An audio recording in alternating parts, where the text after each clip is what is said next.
Natural disasters, by their very nature, expose the fault lines of inequality and the vulnerabilities of human societies. They are stark reminders of the fragility of life and the limits of human control. But beyond the immediate suffering and destruction, disasters also lay bare the complex and often fraught political landscape of our world. From the allocation of resources to the negotiation of access, from the framing of responsibility to the pursuit of national interests, politics permeates every aspect of disaster management. The international community, for its part, is often left grappling with the question of how to respond effectively and ethically in the face of overwhelming need and competing political agendas.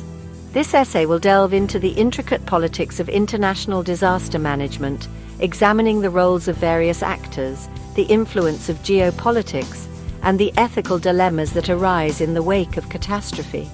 Through a series of case studies, we will explore how political considerations shape the response to humanitarian crises, often with life-altering consequences for those affected. Ultimately, understanding the political dimensions of disaster management is essential not only for academics and policymakers, but for anyone who seeks to navigate the complexities of our interconnected world and advocate for a more just and humane response to human suffering. This image encapsulates the dual nature of disaster response, the raw power of nature and the equally potent forces of politics that shape our response. The 21st century has been marked by an alarming increase in the frequency and intensity of natural disasters. From devastating earthquakes and tsunamis to catastrophic hurricanes and floods, the sheer scale of these events has challenged the capacity of even the most developed nations to cope. Compounding these challenges is the growing number of protracted humanitarian crises, often fueled by conflict, displacement, and political instability.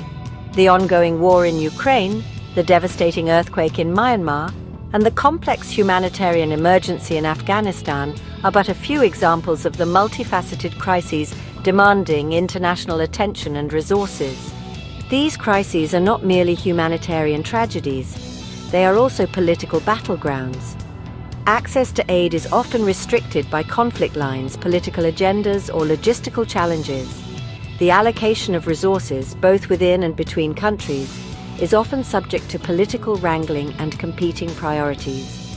Moreover, the very definition of a disaster and the scale of the response it merits can be influenced by political factors.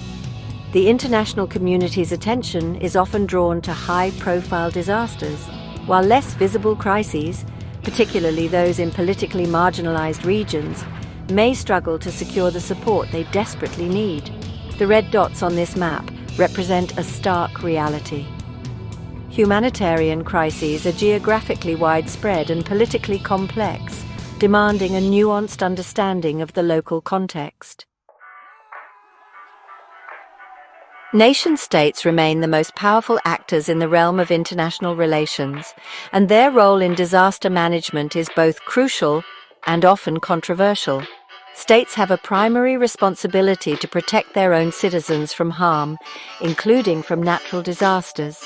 However, when disasters overwhelm the capacity of a state to respond, the international community is often called upon to provide assistance. This assistance, however, rarely comes without strings attached. States may use disaster aid as a tool of foreign policy, leveraging their contributions to advance their strategic interests, build alliances, or exert influence over recipient countries.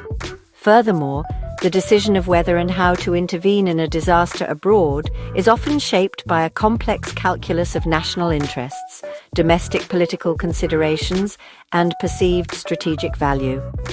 The response to the 2010 Haiti earthquake, for example, was widely criticized for prioritizing the interests of donor countries over the needs of the Haitian people.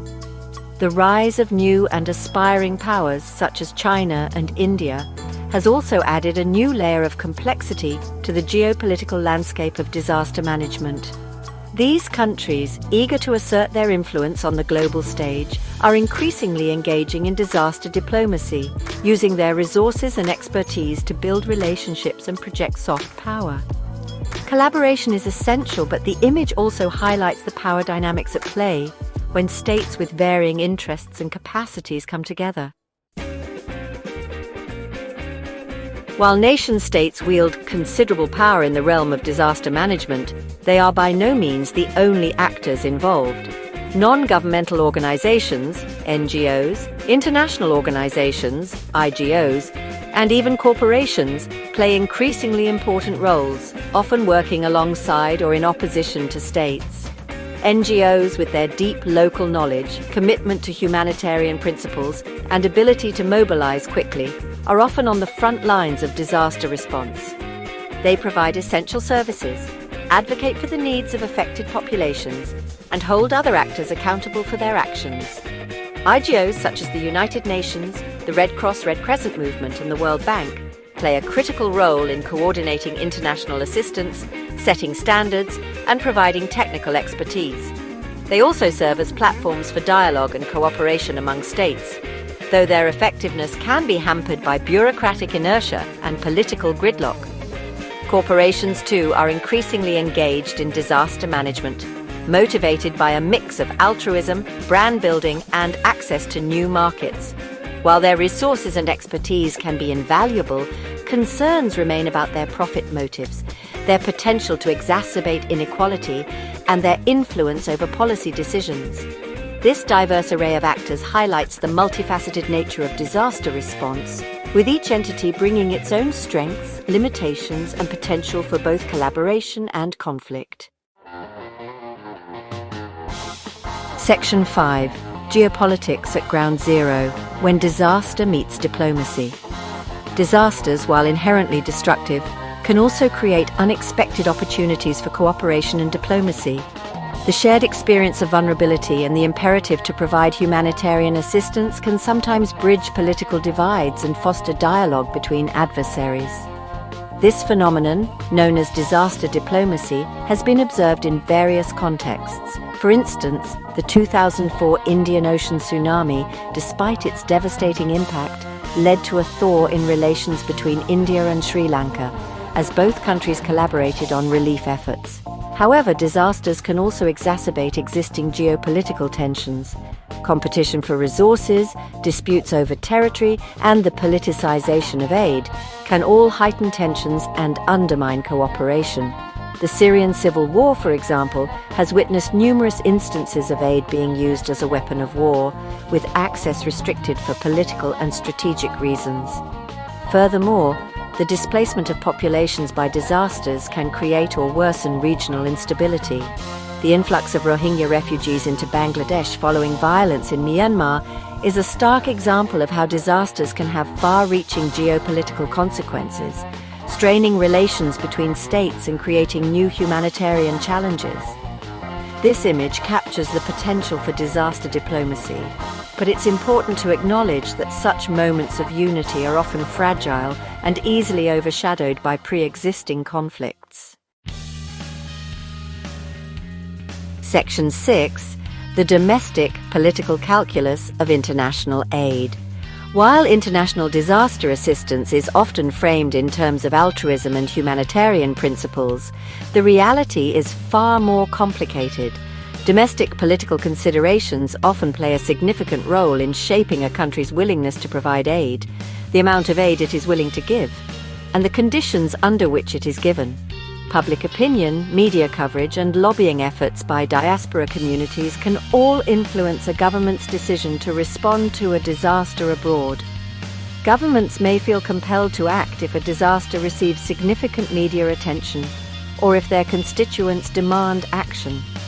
Moreover, the perceived strategic value of a country or region often factors into aid decisions. Countries may prioritize aid to countries that are considered allies or strategic partners, while neglecting others deemed less geopolitically significant. The domestic political climate within a donor country can also affect aid flows. Economic downturns, political scandals, or changes in government can all lead to cuts in foreign aid budgets, even when the needs on the ground remain dire. This image reflects the difficult balancing act governments face, weighing domestic priorities against international obligations in a world often characterized by compassion, fatigue, and resource constraints. Section 7. Case Studies in Crisis. Navigating the Politics of Disaster.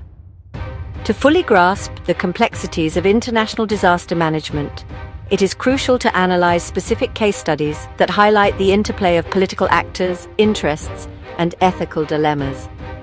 The following examples provide a glimpse into the challenges and opportunities presented by disaster response in the 21st century. The 2025 Myanmar earthquake. This devastating earthquake exposed the limitations of international assistance in the face of a repressive regime. The Myanmar junta's restrictions on aid access, coupled with the international community's reluctance to engage with the regime, hindered the delivery of vital aid to those in need. This case underscores the challenges of upholding humanitarian principles while navigating complex political realities. The ongoing Ukraine crisis. The Russian invasion of Ukraine has created a sprawling humanitarian crisis, displacing millions and leaving countless civilians in need of assistance. This conflict highlights the devastating human cost of war and the challenges of delivering aid in active conflict zones. It also underscores the geopolitical dimensions of disaster response, as countries around the world grapple with how to support Ukraine while navigating their own relationships with Russia. The complex humanitarian emergency in Afghanistan. The Taliban's takeover of Afghanistan in 2021 has plunged the country into a humanitarian crisis with widespread poverty, hunger, and displacement. The international community's response has been complicated by the Taliban's status as a sanctioned entity, raising complex legal and ethical questions about how to provide aid without bolstering the regime. These case studies, while diverse in their specific contexts, share a common thread. They demonstrate that disaster management is never simply a technical or logistical exercise. It is inherently political, shaped by power dynamics, competing interests, and the often difficult choices faced by those who seek to alleviate suffering in a world rife with conflict and inequality. These images represent just a snapshot of the ongoing crises around the world, each demanding a tailored response that considers the unique political and humanitarian challenges at play. Section 8. The Moral Compass of Disaster. Relief, Ethical Challenges and Dilemmas.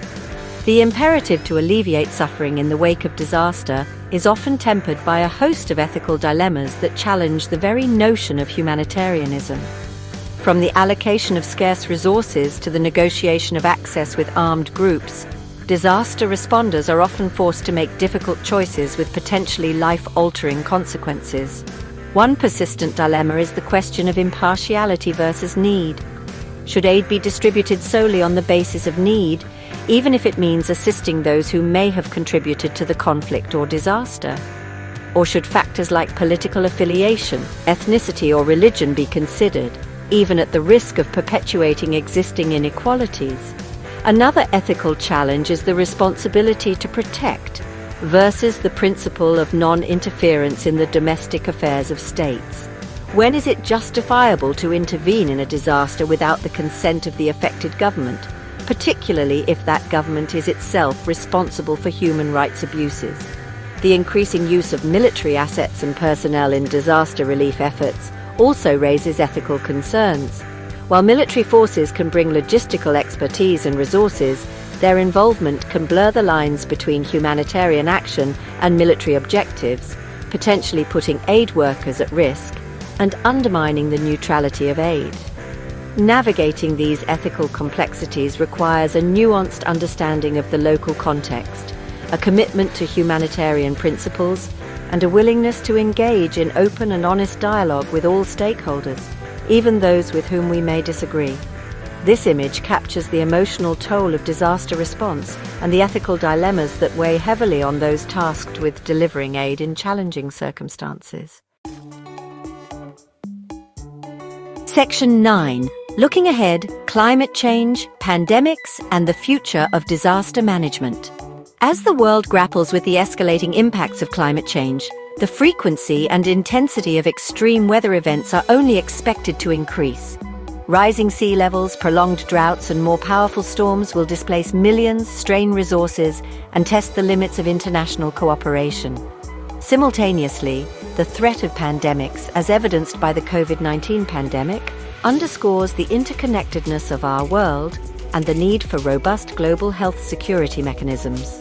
The unequal distribution of vaccines and the politicization of public health measures during the pandemic offer sobering lessons for future disaster preparedness and response.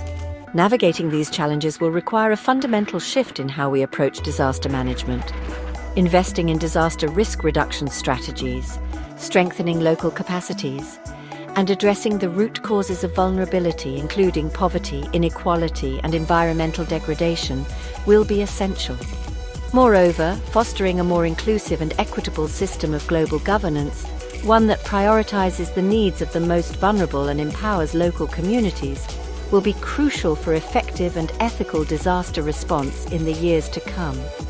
The politics of disaster management will undoubtedly continue to be complex and contested, but by prioritizing human dignity, solidarity, and a commitment to collective action, we can strive to create a world where no one is left behind when disaster strikes. This image represents the choice before us: succumb to the challenges of a changing world, or embrace collective action and innovation to build a more resilient and equitable future.